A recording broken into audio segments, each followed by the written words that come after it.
You are listening to an all-new episode of the Model Experience podcast, live from the Model House. The Model Experience is the #1 resource for models. Real models, real stories, real resources. Visit themodelexperience.net to learn more and be sure to follow us on Instagram at The Model Experience. Welcome back, guys. This is Rio Summers, and you are listening to the Model Experience podcast. I'm sitting here right now in the Model House with some special guests. Go ahead and introduce yourselves. Special guest, girl. We here with you all the time. I know, but you're still special guests. We are special. Okay, we're special guests. Okay, well, Always. everybody knows it's me, Lamaya. Say what I am. Our super producer, Maya, to my left. Ashley here, CEO and founder. And to my right, Yes, we go ahead and have. intro our special guest. Let's give him a little drum roll, please. We have my dear friend, Jay Ryan. What up? Hi.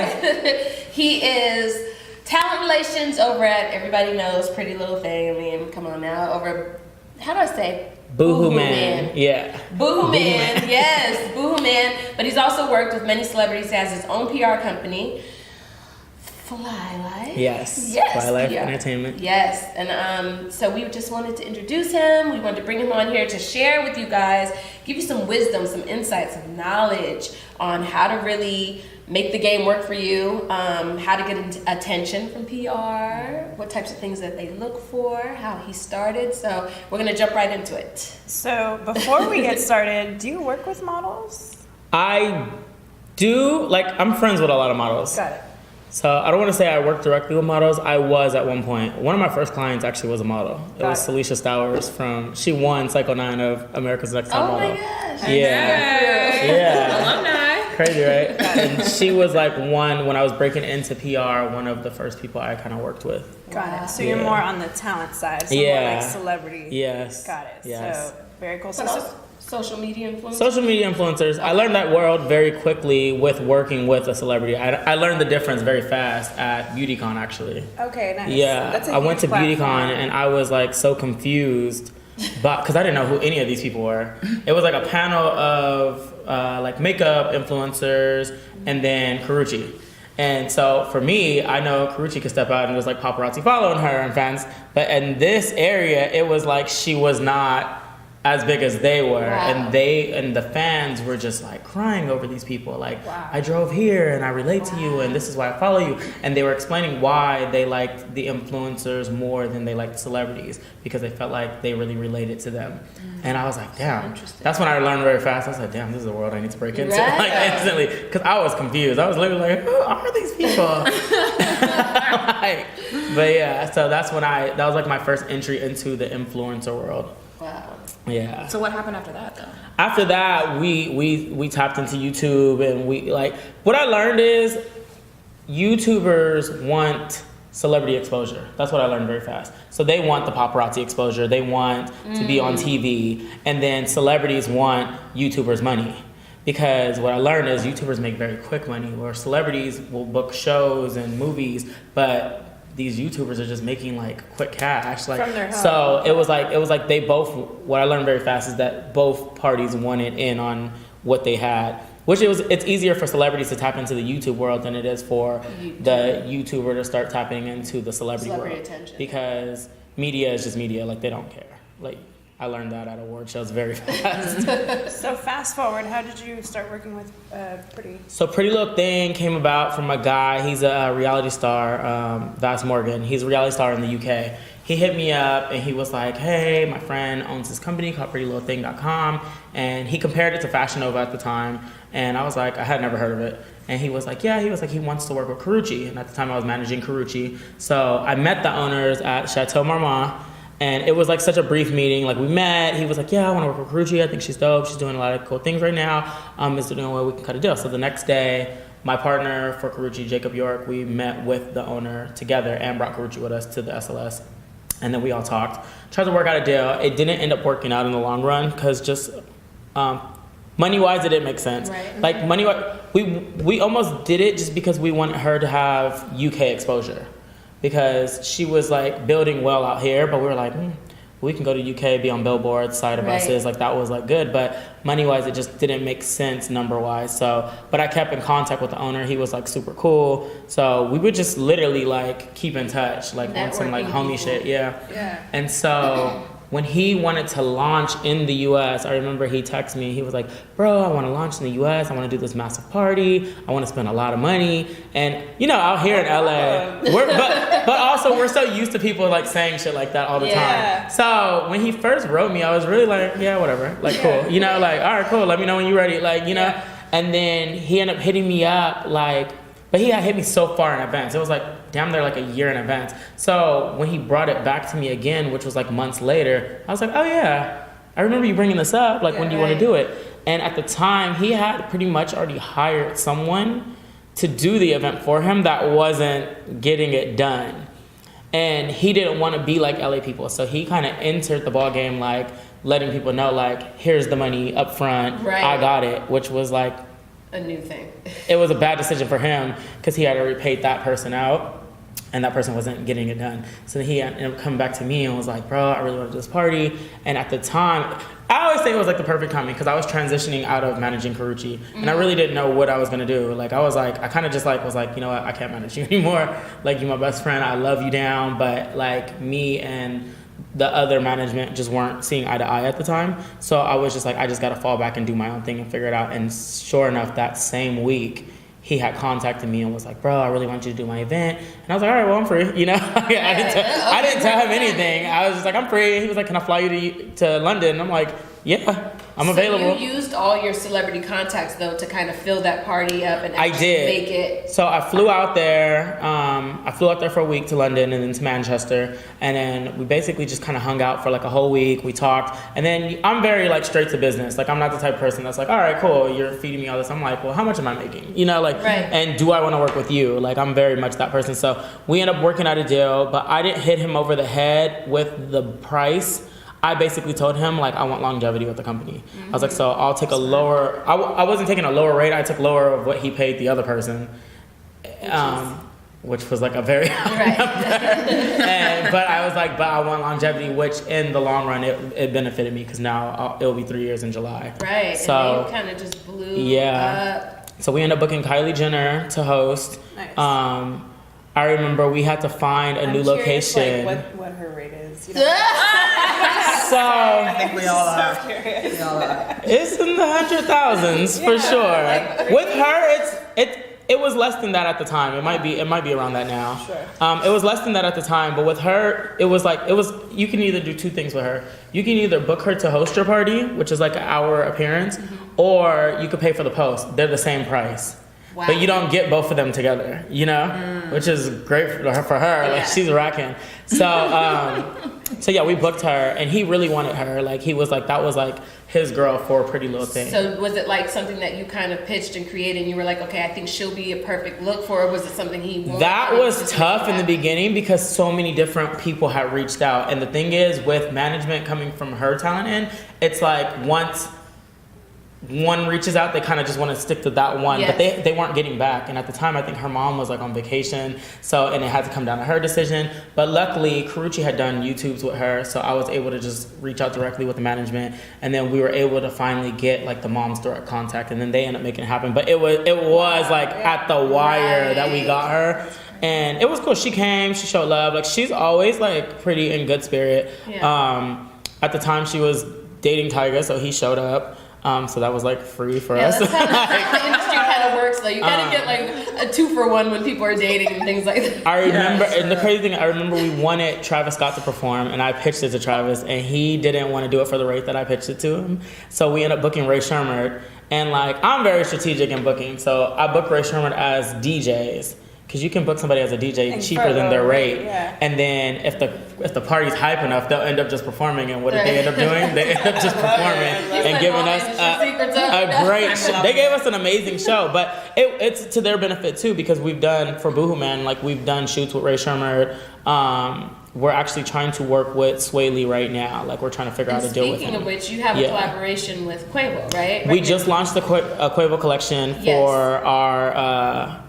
I call it the Coachella line. They call it festival just because they don't live in the UK, in the US. But our Coachella line and then festival line all around. And so what made you like, I guess we're trying to figure out, what is it that you guys look for when you want to do these collabs? And especially we want to get not just from the talent side, but also from the social media side and the social influencers, because we have a lot of people, a lot of these viewers are actually trying to build that influencer status. So what do you look for? With entertainers, with entertainers, it is very tricky because like, especially with rappers, because some of them are very dry. Like, rappers are dry. Like, I know they seem like they have all this personality, but a lot of them are so dry. And so you really want somebody that is like really passionate about their fashion sense. Quavo is passionate about his fashion sense. You see, for them to be like street rappers from Atlanta, like they take their fashion to the next level, which in the street rapper world back in the days, it would be considered to be like, oh, these guys are gay or they're too flamboyant. You get what I'm saying? But they're like showing like masculinity in this wild fashion. Like they wear a lot of colors, they wear like a lot of flashy jewelry. And so I think that with him, he just stood out like amongst fashion driven for you guys. And so we reached out and they were open to it, which at first, I'm gonna be real, because we did a collaboration with Tyga first, about 2 years ago, and I remember when it launched, the media tried to like shit on him because Boohoo Man is fast fashion, and fast fashion to the fashion industry is like was frowned upon. Now it's literally like, taking over because now everybody can afford it. So you put a celebrity in it. So when Tyga did it was when he didn't have like any pop music out at the time. I think he had just broken up with Kylie. So like for him it wasn't looking great. But the UK loves him though. Like the UK is like big on him. For us out here, we were like, but so when it launched, the media was like, LOL. I remember I seen it on like Baller Alert or Shade Room. They were like, LOL, Tyga, the new face of Boohoo Man. And it had like the price of like the t-shirt that he was wearing, which was like $20. So like people were like shitting on it. I'm like, do you guys know how much this boy got paid for that campaign? Like, are you stupid? Are you stupid? And I'm thinking like he racked, in my opinion, So it was just funny. And then after that, we ended up doing a collaboration with French Montana, which French's was more upscale. The product got better. So then people were really like, oh, okay. And then we hit them with the Quavo. So now people are like, kind of like now it's crazy the amount of rappers that reach out to me and to our team because now they want to work with us. Right. Whereas before it was like pulling teeth. Like even with my connections in the industry, and I'm like, yo, come through. Like I would tell people to come to the showroom all the time. And they were like, oh yeah, I'll let you know. Like, all right, for sure. Like, they were being so nitpicky. But then they would see me wearing stuff and be like, that's a fresh jacket. Where's that from? And I'm like, cool, Boohoo Man. I remember I was at Delilah one night and the weekend was like, yo, that jacket is fresh. And he was like, what is that? And I was like, Boohoo Man. And he was like, word? And he was like, I need that. And I was like, I got you in every color. What you need? Like, So it was just like crazy. Like, that was a win-win for them, is because I go out so much and I literally wear it all the time. So it was like all these rappers and celebrities are like, yo, like where's that from? Like where you get that from? And I am not a name brand person at all. I just don't care. I was never into Gucci, Louis product. Like it's never been like my thing. I was always about the affordable wear, especially in the entertainment industry, because you have to be seen all the time.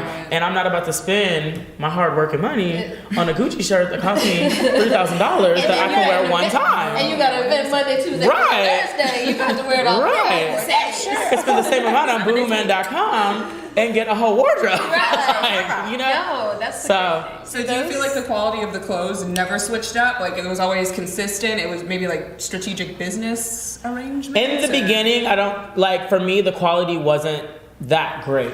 I think that they have definitely like evolved into like the next level, and it's gotten way better. And in consideration to like Zara and H&M, which do a good job at fast fashion, they're just storefronts, so it's like right here in your face.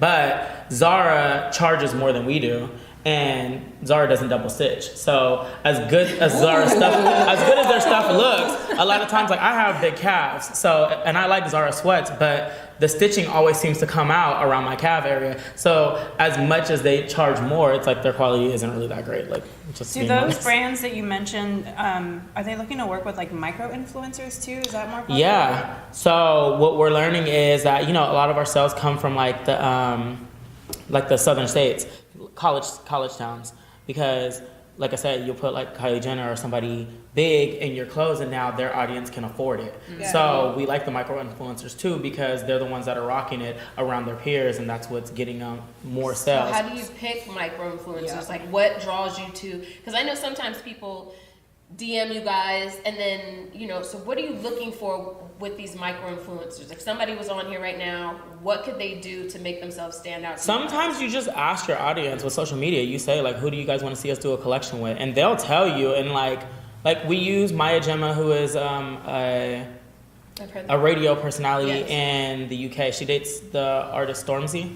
And I hadn't heard of her when we were doing the deal, but they knew her, and like it was crazy the amount of people that wrote out like use her. When I looked at her following on social media, it wasn't that huge, and I was just like, why would you use her? Then I met the girl. She came out to the U.S. and I instantly fell in love with her. Like she was just like this fiery, wild, fun personality, gorgeous girl, just like very free spirited, so far from Hollywood, like just like let's go, like let's do it, you know. And I was just like, damn, I love her. I get why people like her, you know. And like we were already on our second collection with her now. Like, you know, we've done 2 collections with her. So Ashley Graham, plus size, which was like a big deal for us because we didn't want to just seem like that line that was only catering to the skinny girls, you know. Right. We wanted to cater to all. So our thing was, what was it? Everybody in PLT, and we use that as like BODY, everybody in PLT. And so we did Ashley Graham because she's like the plus size model out here,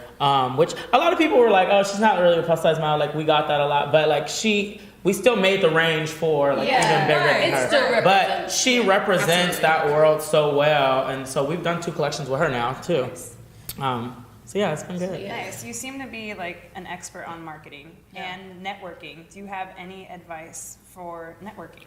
Networking. So I'm big on networking. I always tell people like, okay, so a lot of people go out with the notion like saying like, oh, I'm going out to network.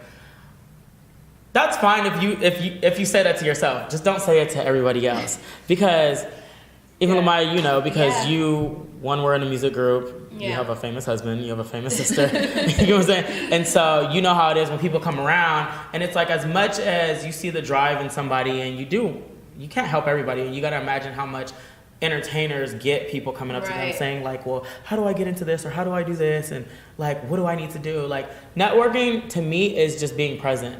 But it also is your energy. So you don't necessarily want to talk business while being out. Sometimes you just want to be around and be that fun person, and people be like, yeah, I've seen this guy around a lot. I actually like his personality, and now I'm going to figure out, like, what is it that you do? Like, I see you all the time. Like, you be with the right people. Like, what is it that you do? And sometimes that just gets you out. Like, for me, when I was starting, I was just in the streets. Like, I was out. I was partying. I was young. I just wanted to have fun. I didn't even know what PR was.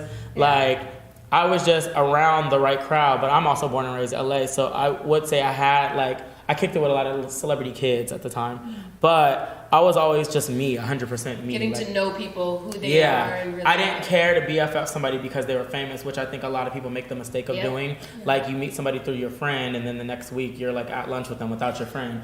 I was never that person. I was literally like the friend that you would invite out, and then at the end of the night I was like, all right, well, I'll see y'all later. Like, I wasn't like, oh, let's exchange numbers.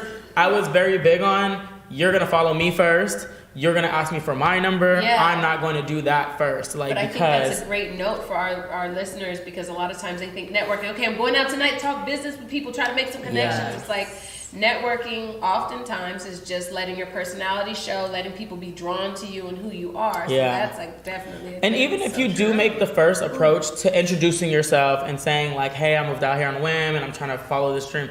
Great. Leave it there though. It's sometimes like somebody plant the seed and leave. Plant the seed and then go enjoy your night. Networking is actually enjoying yourself, but being present. And like one time we were in the Bay and this guy was like, yo, I want to work with you guys. And he was in my ear, girl. And I gave the man my card, my email. And then even after giving him all that, he was still like, yeah, because, you know, like I'm working. I was just sitting there like, boy, I didn't give you everything you needed. So now all that did was turn me off of him, because now I'm like, fuck, now I don't even want you to email me. You know, like, so it's super tacky when somebody's like out and about trying to enjoy their night to be like, I'm so-and-so, and I'm, you know, like hovering around them like, oh my God. I'm so passionate. It's like, I get it. That's why you're here. Right. Say your piece. And don't get me wrong, I was young at one point too, and I remember I ran into Puff at I lived in Woodland Hills, and I seen Puff at Taco Bell. Random, right around the corner from my house, and I pulled up. I was like, oh, shit, Puff is standing outside of Taco Bell. Why not? Let me just go over there. So I remember I was just like, yo, what up? Like, can I get a photo? Like, and he was just like, yeah, I got my photo. But I was young, so I didn't care. Yeah. I was like 18, so it didn't matter to me. I'm like, whatever, I can ask. And then I was just like, yo, like, I want to model for Sean John. Like, what I got to do? And I remember him being like, he was like, yeah, you just gotta, submit your photos in and, just keep pushing. And I remember my sister's so, like, she's a Scorpio. She was like, for real, is that easy? Like, she was just, like, so hardcore. I'm like, girl, shut up. Like, And then he was just like, no, I'm not saying it's that easy. But I just remember his response, and I could just tell. It was just like, boy, take a picture and leave, and it's crazy because, like, now I know them. And, like, he wouldn't even remember that story. But it's like, now I know them. And it's like, it's just in such a different ballgame because I learned to just... You gotta just start your own area. Yeah, your own lane. Yeah, you gotta start your own lane. And as much as it sounds like easy, start your own lane, and it's like it's not even that the lane is that far off. You just really have to have your own thing and start your own lane. It's just being true to who you are, and we stress that a lot with our viewers. Yeah. Like, you don't have to change who you are to create a lane. Just be who you are and be really damn good at yourself. Yes. And that's your lane. And people don't understand that be who you are thing. Because everybody will tell you, this is me. Yes. That's how me and Eric. I know. That was the kickoff. Somebody brought it up. They were like, Eric told me that, he met his girl at your photo shoot. I was like, well, they reconnected. And that's what I said. I was like, they reconnected. I was like, remember, okay, well, that's a whole nother thing. I was about to go to something else. But yeah, so. Yeah. No, we're excited because a lot of, like I said, our listeners are going after that micro-influencer status, and it's good for them to know, don't just be hitting people over the head with what you're trying to do. Leave your impression. Yeah. I have a question. So, would you just send one message, hey, I'm interested in working with you guys, da-da-da-da-da? Or, how would you really go about if they reach out social media? It is persistence, but it's also you got to know your content too. And if you're trying to work with a company, you also need to look at their content to see how yours relates to theirs.